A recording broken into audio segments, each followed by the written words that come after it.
Please, I'm begging you. I just need a little more time, Sarah pleaded, clutching her toddler tighter against her hip. The little girl whimpered, burying her face in her mother's shoulder. The man behind the counter stared back with cold eyes. Policy is policy, no exceptions. Sarah felt her world crumbling. The medication in the white paper bag sat on the counter between them, medicine her daughter desperately needed. But the price had somehow doubled since her last refill, and her insurance claim was being denied. I get paid Friday. Just 3 more days, she whispered, her voice breaking. Other customers shifted uncomfortably behind her. A few sighed impatiently. The line was growing longer. The supervisor approached, a woman with a tight bun and even tighter expression. Is there a problem here? Before Sarah could explain, a voice called from behind the pharmacy counter. I'll take care of this. A young woman with kind eyes stepped forward, speaking softly to the supervisor. There was a brief, tense exchange. Then, miraculously, the medication was being bagged up and handed over. Thank you, Sarah choked out. You don't know what this means. Don't worry about it, the pharmacy worker whispered with a genuine smile. Just take care of your little one. What the kind worker didn't know was that Sarah wasn't actually a struggling single mother, and that interaction had just changed everything. If you're wondering how this moment came to be and why it matters so much, hit that subscribe button. This story of compassion, deception, and redemption is just getting started. The truth began 3 weeks earlier, in a gleaming corner office 52 floors above the city. Marcus Reed stood at the floor-to-ceiling windows of his office, watching the city below with the detached curiosity of someone who hadn't walked those streets in years. As CEO of Pharmacare, one of the nation's largest pharmacy chains, he lived in a different world. Board meetings, quarterly reports, and strategy sessions. The actual customers using his stores might as well have been theoretical. His assistant's voice crackled over the intercom. Sir, the board is waiting in the conference room. Marcus straightened his custom-tailored suit jacket and grabbed the folder containing the latest customer satisfaction reports. The numbers weren't good. For the 3rd quarter in a row, Pharmacare was losing market share to competitors who promised better customer service. These numbers are unacceptable, said Eleanor Vaughn, the head of the board, tapping a manicured nail against the spreadsheet. Our customers are fleeing to MediMart and QuickScript. We need solutions, not excuses. Marcus nodded, feeling the pressure of 12 pairs of eyes. Our operational efficiency is at an all-time high. Profits per transaction have increased by 7%. At what cost? Eleanor challenged. Our reputation is tanking. Social media is flooded with complaints about our staff being cold, unhelpful, even rude. This isn't the Pharmacare my father founded. The word stung. Eleanor's father had hired Marcus 15 years ago, mentored him, eventually promoted him to CEO. The old man had believed in taking care of customers first, profits second. But the industry had changed, margins had tightened, and Marcus had made the tough choices to keep the company profitable. Perhaps, suggested another board member, it's time we considered new leadership. The room went silent. Marcus felt a cold weight settle in his stomach. Give me 3 months, he said finally. I'll fix this. Back in his office, Marcus paced. He'd climbed too high, too fast to truly understand what was happening on the ground level of his company. His initiatives looked good on paper, streamlined processes, efficiency metrics, productivity targets, but somewhere along the way, the human element had been squeezed out. His phone buzzed with a text from his sister. Mom's birthday dinner still on for tonight. Marcus cursed under his breath. He'd forgotten entirely. Another family obligation sacrificed on the altar of his career. At dinner that night, his mother reached across the table and took his hand. You look tired, sweetheart. I'm fine, he said automatically. Just busy. His sister Jackie snorted. When aren't you busy? You've been just busy for about 5 years now." "The company needs me," Marcus said defensively. "And we don't," Jackie challenged. She glanced meaningfully at the empty chair beside Marcus, where his wife would have sat before the divorce 2 years ago. His mother squeezed his hand. "Remember what your father used to say. You can't lead people you don't understand." Marcus's father had been a factory foreman, a man who knew every employee by name and asked about their families. He taught Marcus the value of hard work, but somewhere along the way, those lessons had warped. "Your company is struggling because it's lost touch with real people," Jackie said, "and so have you." The words echoed in Marcus's mind as he drove home to his empty penthouse. Lost touch with real people. Was that really the problem? How could he possibly know what was happening in over 800 stores nationwide? An idea began to form as he watched a late-night reality show. CEOs going undercover in their own companies, discovering problems they never knew existed, connecting with employees they'd never have met otherwise. It was perfect. He would go undercover in his own stores, not as a fellow employee. That had been done too many times and people might suspect. No, he needed to see how his staff treated the customers, especially those who needed help the most. The next morning, he called the one person he could trust with this plan. "You want to do what?" his old college roommate Tom asked incredulously. Tom had become a respected documentary filmmaker, known for his intimate portraits of everyday Americans. "I need to see my company through the eyes of our most vulnerable customers," Marcus explained. "No entourage, no warning to the stores, just me experiencing what they experience." "And you want me to film it, secretly?" "Just a small camera, for my own reference and maybe for the board if I discover something important. I need to understand why we're losing customers." Tom was silent for a moment. "You know, this could be powerful, but only if you're willing to really see the truth, even if it's ugly." "That's exactly what I need." 2 days later, Marcus Reed disappeared. In his place was Sarah Mitchell, a single mother struggling to make ends meet. The transformation was remarkable. The designer stubble gone, the power suits replaced with second-hand clothes, the confident posture diminished into something more weary. A talented makeup artist had subtly altered his features, nothing dramatic, just enough to ensure no one would connect him to the corporate headshots. For authenticity, Tom had rented a small, sparsely furnished apartment in a working-class neighborhood. They'd hired a child actress, 6-year-old Lily, to play the role of Sarah's daughter Emma during the store visits. Her mother would be nearby at all times, out of frame. "Remember," Tom cautioned as he adjusted the tiny camera hidden in Sarah's purse, "you're not just playing a role. Try to feel what it would be like to genuinely need help, to be vulnerable." Marcus nodded, already feeling strange in the unfamiliar clothes, the unfamiliar skin. "How hard can it be? I'll visit a few stores, see how the staff treats me, and identify the problems." Tom gave him a look that said he was missing the point. Just be open to the experience. The first store was in a middle-class suburb.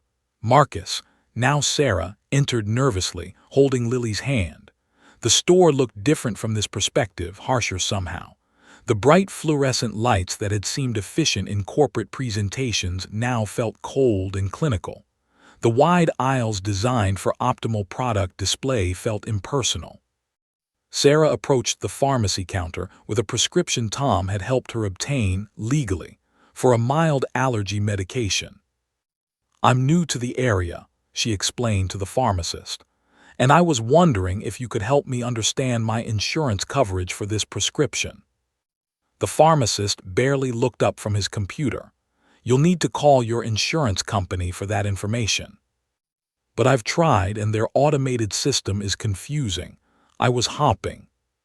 "We're not insurance experts," he cut her off. "Next customer, please." Sarah stepped away, genuinely stunned. Was this how customers were treated? She'd always prided herself on PharmaCare's efficient service, but this wasn't efficiency, it was dismissal. At the second store, in a wealthier area, she received slightly better treatment. The staff was polite, but distracted, clearly rushing through each interaction to meet some invisible quota. When Sarah mentioned struggling to afford her prescriptions, the pharmacist mechanically pointed to a brochure about the company's discount program without offering to explain it. By the fourth store visit, Sarah was beginning to see a pattern. Her staff wasn't necessarily rude, they were pressured. Every interaction seemed timed, with employees constantly glancing at metrics displayed on their terminals. This wasn't the company culture he'd intended to create. That evening, back at the rented apartment, Tom reviewed the footage while Marcus removed his Sarah disguise. "What have I done to my company?" Marcus wondered aloud, watching the strained, hurried interactions. "You prioritized metrics over people," Tom said bluntly. "It's a common corporate disease." The next day, they visited a store in a less affluent neighborhood. The location was understaffed, with a line snaking through the pharmacy area. Sarah joined the queue, noticing how many elderly and visibly ill people were waiting, some leaning heavily on canes or walkers.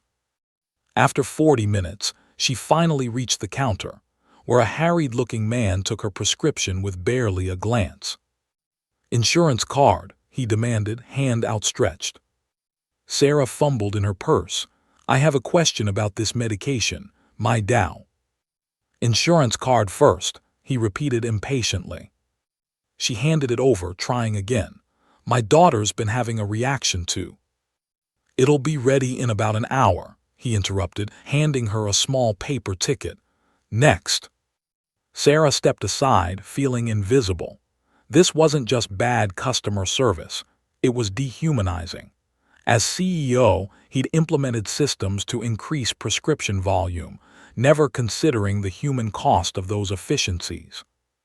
The breaking point came at store number 7. Sarah had been playing the role for over a week now, and what had started as an information-gathering exercise had become an increasingly troubling revelation. This store, located in a diverse urban neighborhood, was the perfect test case: busy, understaffed, serving a population that often had complex needs. Tom had helped craft a more challenging scenario. Sarah would present a prescription for Emma that was expensive, partially covered by insurance with a high copay. She would appear distressed about the cost, hoping for some guidance or compassion.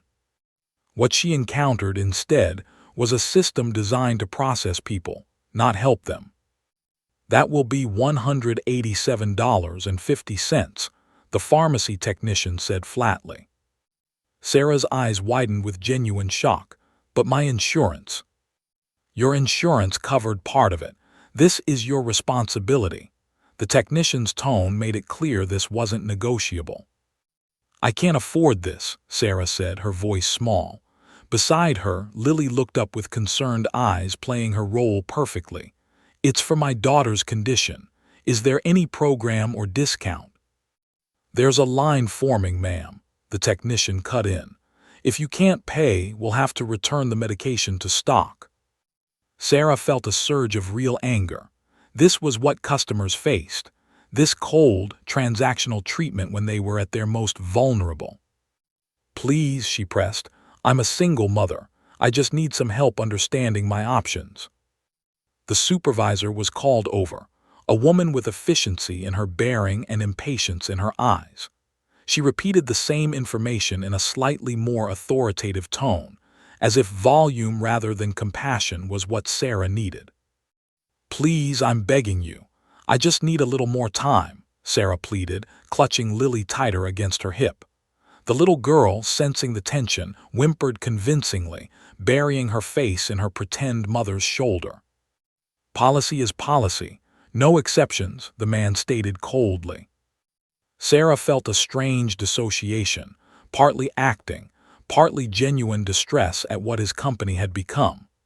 The medication sat on the counter between them, unreachable not because it didn't exist, but because of policies he had probably approved in some distant boardroom. "I get paid Friday. Just 3 more days," she whispered, her voice breaking without any need to act. Other customers shifted uncomfortably behind her. A few sighed impatiently. The line was growing longer. The supervisor stepped closer, her voice lowered but still audible. "If you can't pay, you need to step aside." And that's when it happened, the moment that would change everything. "I'll take care of this," called a voice from behind the counter. A young woman in a pharmacare uniform stepped forward. She couldn't have been more than 25, with warm brown eyes and a name tag that read Zoe Martinez, pharmacy technician. Zoe spoke quietly to the supervisor. Sarah couldn't hear everything, but phrases drifted over. "Make an exception. Customer assistance program. I'll help her with the paperwork." The supervisor's face tightened. "That program takes days to process." "Then I'll cover the difference myself until it comes through," Zoe said firmly. The supervisor looked like she wanted to object, but simply shook her head and walked away. Zoe turned to Sarah with a genuine smile, the first Sarah had encountered in any pharmacare store. "Let's get this figured out for you and your daughter." For the next 15 minutes, Zoe patiently explained various assistance options, filled out paperwork with Sarah, and even made a phone call to the insurance company to clarify coverage details. All while the line grew longer and the supervisor shot disapproving glances. "I've enrolled you in our hardship program," Zoe explained, "which should bring your copay down to $30, and I've flagged your account for our patient assistance review, which might cover it entirely in the future." "Why would you do all this?" Sarah asked, genuinely moved. "You didn't have to." Zoe's smile was tired but sincere. "Because it matters. That's someone's child. That's someone's whole world. The extra 5 minutes it takes me to help, really help, is worth it, even if it messes up our metrics for the day." Metrics? The word hit Marcus like a physical blow. His metrics were causing this. "Thank you," Sarah said sincerely. "You don't know what this means." "Don't worry about it," Zoe replied. "Just take care of your little one." Outside the store, Sarah knelt to hug Lily, partly to stay in character and partly to hide the emotion on her face. Tom was filming from a distance, capturing the moment. "You okay?" Tom asked quietly when Sarah approached. She nodded, not trusting her voice. In all the stores they'd visited, all the employees they'd encountered, only Zoe had seen past the transaction to the human being. Only Zoe had been willing to risk her metrics, maybe even her job, to truly help. Back at the apartment, Marcus watched the footage again and again. Zoe's kindness stood in stark contrast to the corporate machinery he had built. "What happened to my company?" he asked quietly. "You optimized it," Tom said, "for everything except humanity." That night Marcus couldn't sleep. He kept thinking about Zoe, single-handedly holding onto the values his company had been founded on, despite a system designed to crush those values in favor of efficiency. How many other Zoes were out there, fighting against his policies to do the right thing? How many had given up or been fired for not meeting metrics that prioritize speed over care? The next morning, Sarah returned to the same store. This time she had a different mission. Zoe was at the counter again, looking tired but managing a smile for each customer. When she saw Sarah, her face brightened with recognition. "How's your daughter feeling today?" she asked, remembering not just the case but the human being behind it. "Much better, thanks to you," Sarah said sincerely. "I actually came back to ask you something. Do you have a break coming up? I'd love to buy you a coffee to thank you." Zoe looked surprised. "That's really not necessary." "Please," Sarah insisted. "What you did meant a lot to me." 20 minutes later, they sat in a cafe next door. Sarah had arranged for Lily to be with her mother during this conversation. "How long have you been working at pharmacare?" Sarah asked. "Almost 3 years," Zoe said, warming her hands on her coffee cup. "And do you like it there?" Zoe hesitated. I like helping people. The job itself has gotten harder. How so? The question opened a floodgate. Zoe described impossible metrics, understaffing, pressure to prioritize speed over patient care, and a corporate culture that seemed increasingly disconnected from the realities of healthcare. We're supposed to process 30 prescriptions per hour, maintain perfect inventory, answer phones within 2 rings, and still provide excellent customer service, she explained, making air quotes around the corporate phrase. Something has to give, and usually it's the part where we actually help people. Then why did you help me? Sarah asked softly. You broke the rules. Zoe's expression grew serious. Because some rules should be broken. My grandmother raised me after my parents died. She was sick for years, and I saw how much difference it made when medical people treated her with kindness versus when they just saw her as a case number. I promised myself I'd never forget that lesson. She sipped her coffee before continuing. But honestly, I'm not sure how much longer I can keep doing it. My supervisor has me on probation for excessive time spent per customer. 3 more warnings and I'm out. Marcus felt physically ill. His best employee, the only one who truly embodied PharmaCare's original mission, was being punished for it. Have you ever thought about what you'd change if you could fix the company? Sarah asked. Zoe gave a sad laugh. Oh, I've drafted about 20 letters to the CEO in my head. I tell him to spend one day, just one day, standing in our shoes, or in the customer's shoes. Maybe then he'd understand what his policies really mean on the ground. Sarah nodded thoughtfully. Maybe he would. That evening, Marcus paced the small apartment, his mind racing. The experiment had revealed far more than he'd bargained for. His company wasn't just failing customers, it was actively punishing employees who tried to uphold its original values. So what now? Tom asked, reviewing the day's footage. You've got your answer about why customer satisfaction is tanking. Now, Marcus said with sudden conviction, Sarah has one more pharmacy to visit, and then Marcus Reed has a company to rebuild. The next day would be the most challenging yet, confronting the truth, revealing his identity, and finding a way forward that honored both Zoe's compassion and the company's need to survive. But for the first time in years, Marcus felt clarity about his purpose. He wasn't just running a pharmacy chain. He was responsible for a crucial link in the healthcare system, a place where people came when they were vulnerable and in need. As he removed the Sarah disguise that night, he made a silent promise to do better, not just for the board or the bottom line, but for every customer who stood anxiously at a counter waiting for help, and for every employee who wanted to provide it. Tomorrow would bring a new chapter, one where the undercover CEO would step back into the light and face the consequences of what he'd learned. But first, there was one more encounter that needed to happen, one that would change both Zoe's life and the future of PharmaCare forever. The morning sun streamed through the blinds of the rented apartment as Marcus prepared for his final day as Sarah. Today would change everything, for himself, for Zoe, and for the entire company. He studied his reflection in the mirror, the now familiar face of Sarah looking back at him. Are you sure about this? Tom asked, adjusting the hidden camera one last time. More sure than I've been about anything in years, Marcus replied. It's time to fix what I broke. They arrived at the store just before Zoe's shift began. Sarah took a seat in the waiting area near the pharmacy, watching as Zoe clocked in, donned her white coat, and immediately started helping an elderly man who seemed confused about his medications.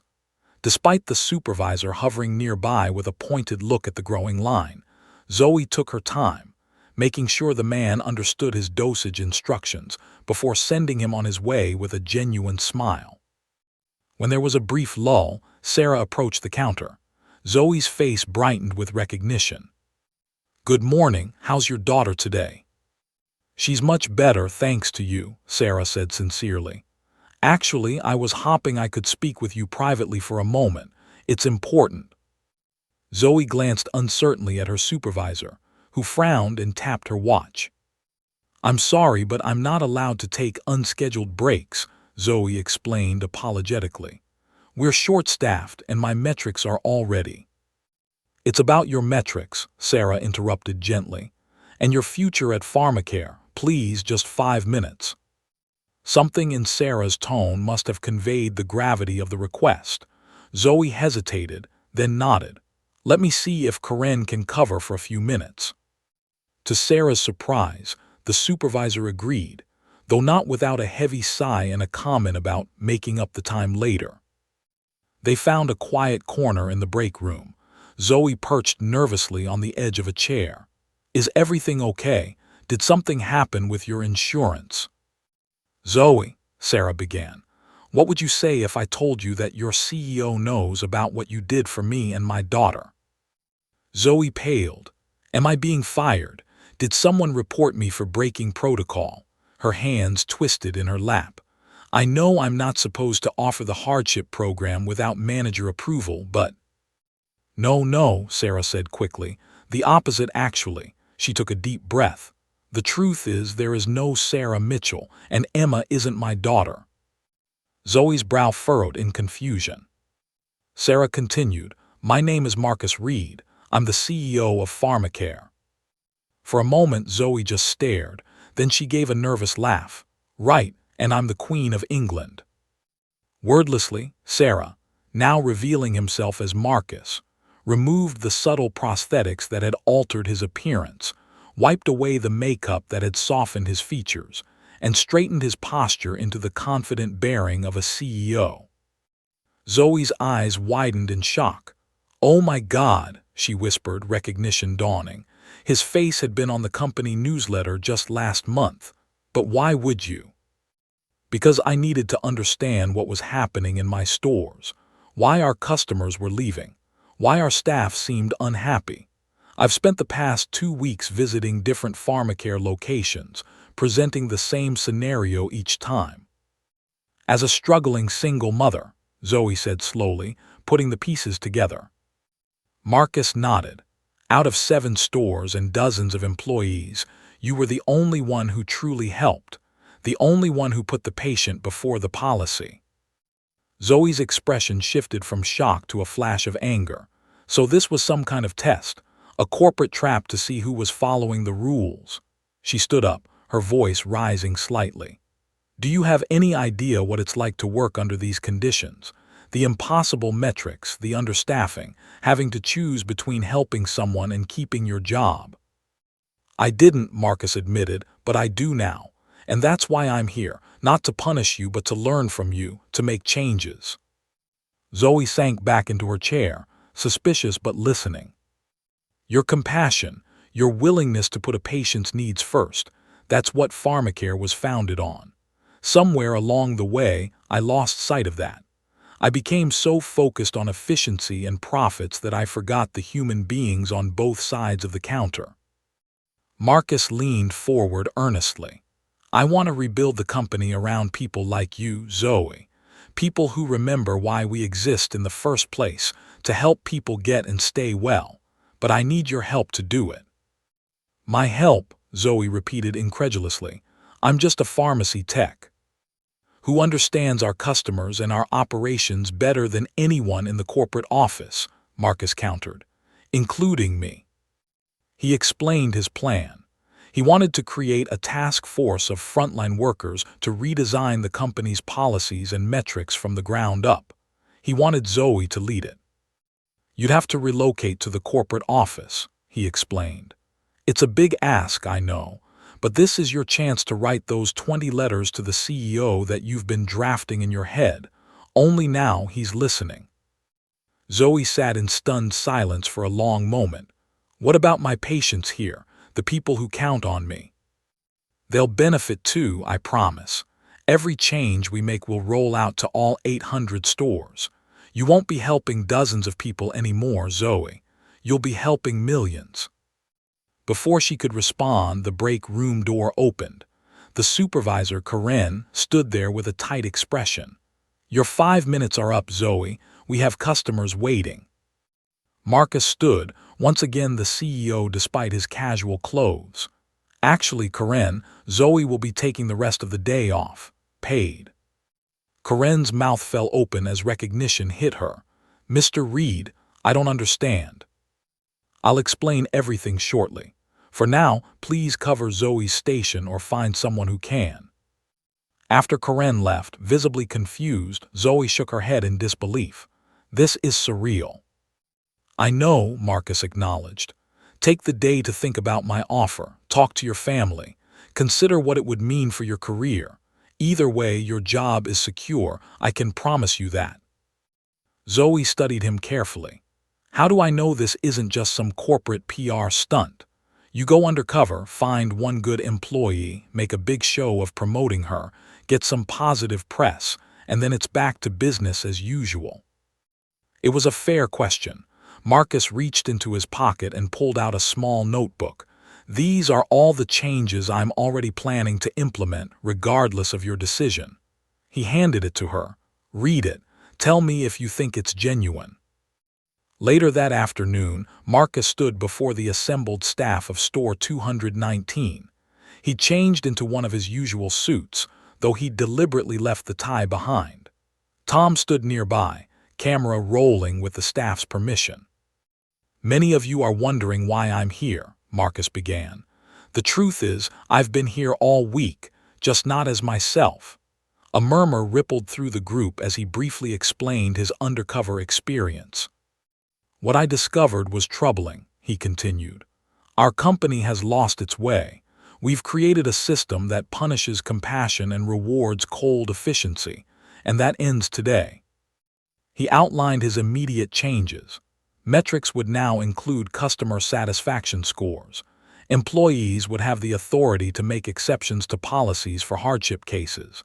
Staffing would be increased, starting with this store. And a new bonus structure would reward those who received positive customer feedback. But most importantly, he said, I'm announcing the creation of a patient care task force, led by your colleague Zoe Martinez, who will help redesign our company from the ground up. All eyes turned to Zoe, who stood nervously at the back of the room. She gave a small wave, looking overwhelmed but determined. Some of you may be skeptical, Marcus acknowledged. You're wondering if this is just talk, so let me prove it with action. He turned to Karen, the supervisor.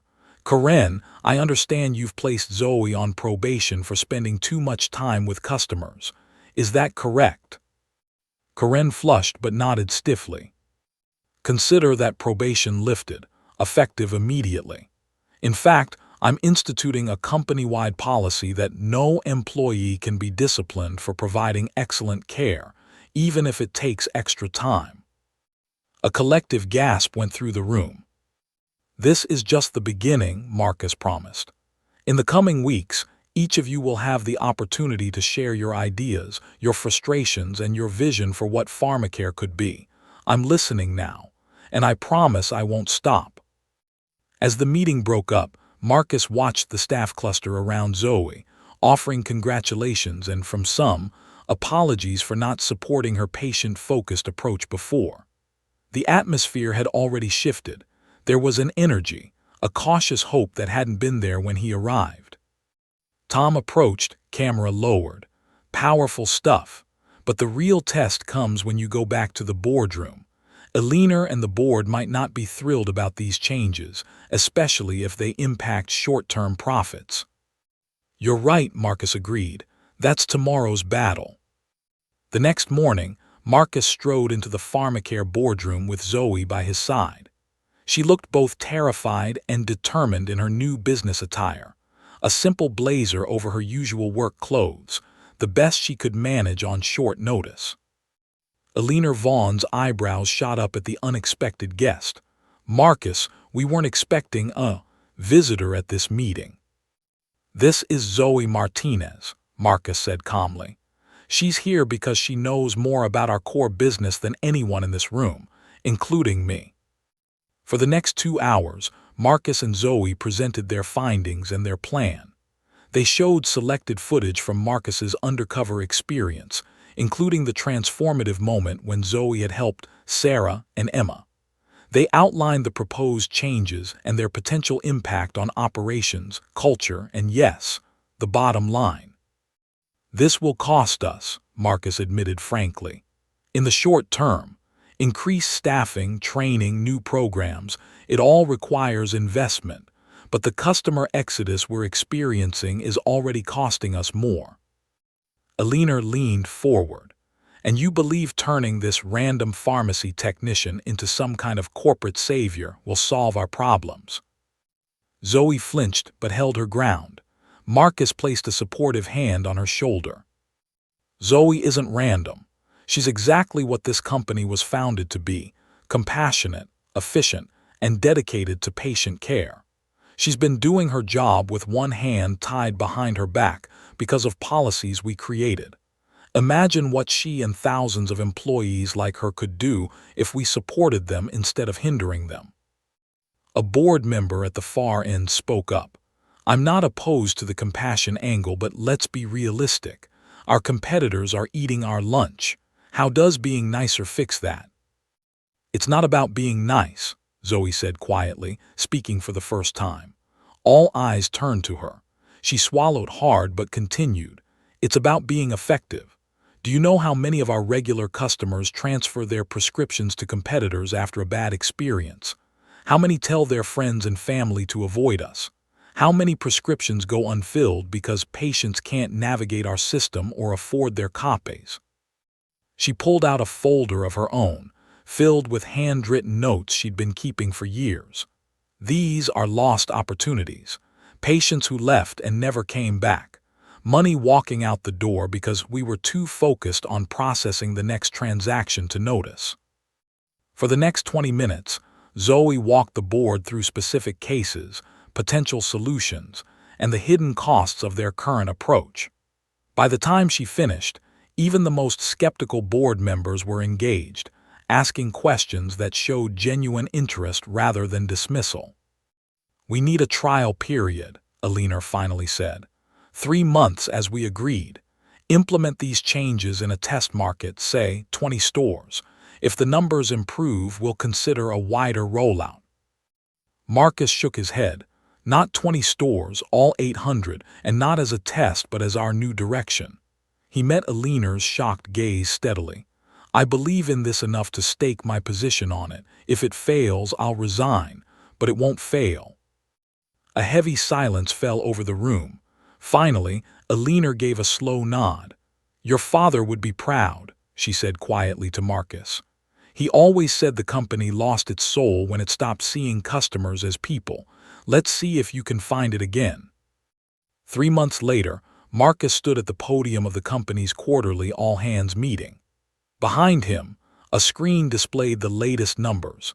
Customer satisfaction up 28%, prescription abandonment down 15%. And while profits had dipped slightly as predicted, customer retention had improved dramatically, promising stronger long-term performance. These results tell a story, Marcus told the assembled employees and executives, but not the whole story. He gestured to Zoe, who joined him at the podium. The real story is happening in our stores every day, Zoe said, her confidence having grown substantially in her new role. It's the elderly patient who gets their medications delivered because they can't drive. The young mother who learns about assistance programs she never knew existed.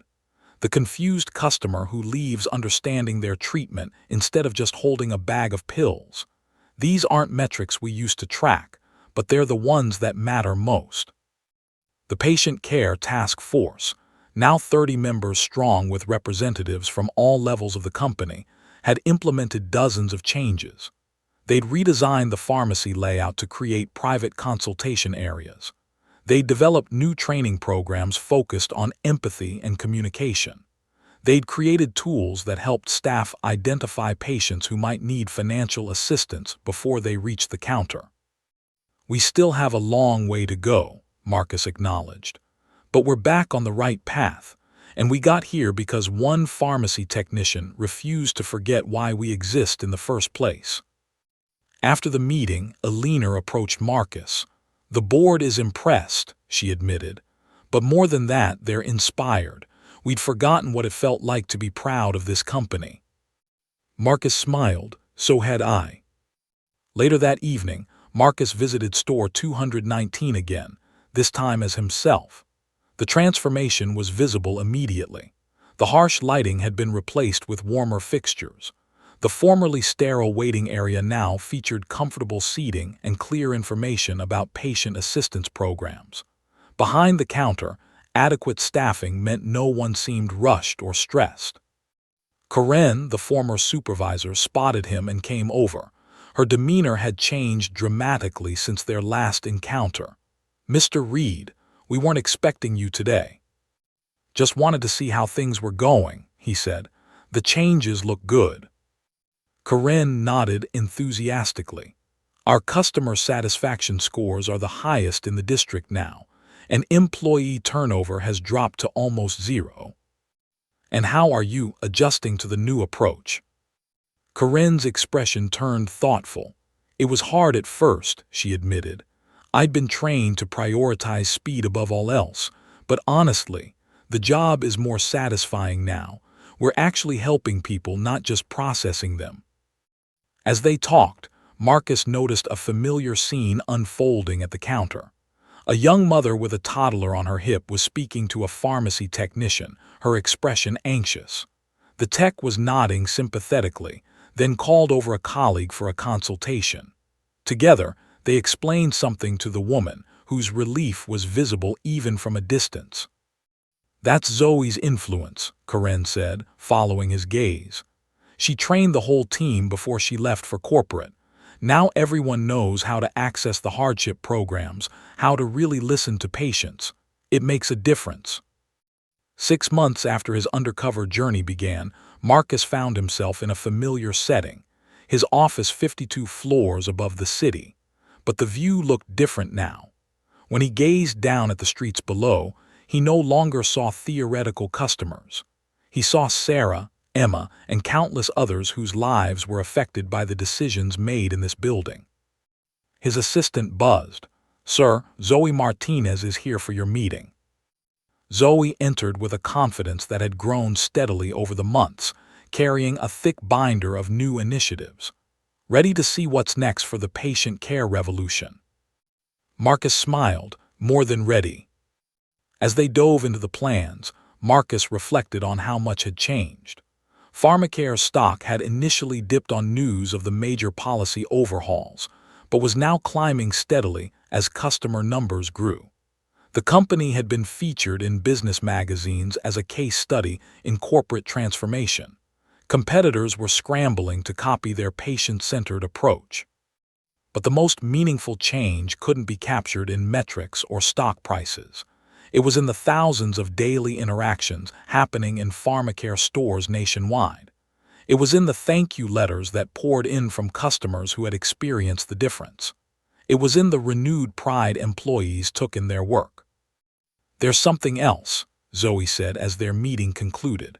"Remember Emma, the little girl who played your daughter during the undercover operation?" Marcus nodded. "Her mom sent this." Zoe handed him a drawing, a childish but heartfelt picture of a pharmacy with smiling faces behind the counter and in front of it. Scrawled across the top in crayon were the words, "Thank you for helping people." Marcus carefully pinned the drawing to his wall, right next to the framed corporate mission statement. The two complemented each other perfectly now, one expressed in corporate language, the other in crayon, but both containing the same essential truth: that behind every transaction was a human being who deserved care, respect, and compassion. His phone buzzed with a text from his sister. "Dinner at Mom's tonight. She says she hardly sees you anymore with all the changes you're making." Marcus smiled and typed back, "Wouldn't miss it." And for the first time in years, he meant it. His company wasn't the only thing he'd reconnected with during his journey as Sarah. He'd remembered what his father had tried to teach him long ago, that leadership wasn't about corner offices and spreadsheets. It was about understanding the people you served and the people who worked alongside you.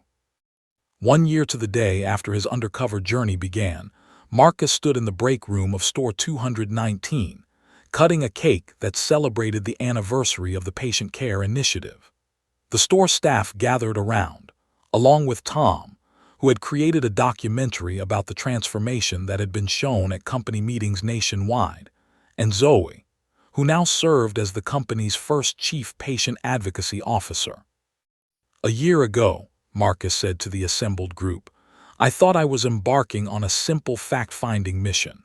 I had no idea it would change not just the company, but me as well." He looked around at the faces watching him, faces he now knew by name, whose stories and challenges he understood in a way the old Marcus never would have bothered to learn.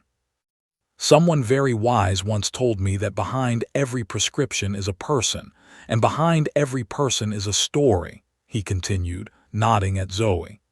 "Our job isn't just to fill prescriptions, it's to be a positive part of that story, to make a difficult day easier, to show kindness when it's needed most." He raised his paper cup in a toast, to remembering why we're here. As the small celebration continued, Marcus stepped aside to check his phone. There was a message from a leaner. "Board meeting canceled today. Everyone's quarterly numbers came in strong. Seems like compassion is good for business after all." Marcus smiled and put his phone away, rejoining the group gathering around the cake. Beyond the break room, he could see the pharmacy floor bustling with activity, staff helping customers with care and attention, customers leaving with more than just medications in hand. This was the true measure of success, not the numbers in the quarterly report, but the human connections being formed, the trust being built, the care being provided. One person at a time, one interaction at a time, pharmacare was becoming what it had always been meant to be.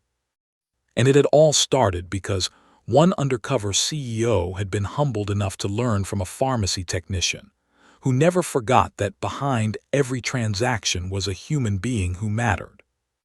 As Zoe caught his eye across the room and gave him a knowing smile, Marcus felt a deep sense of gratitude. His company had found its soul again, and in the process, perhaps he had found his too. If you found this story inspiring, please hit that like button and subscribe for more content that reminds us of the power of compassion in our everyday lives. Share in the comments a time when someone at work went above and beyond to help you. Those moments matter more than we often realize. Thanks for watching, and remember, sometimes the smallest acts of kindness have the greatest impact.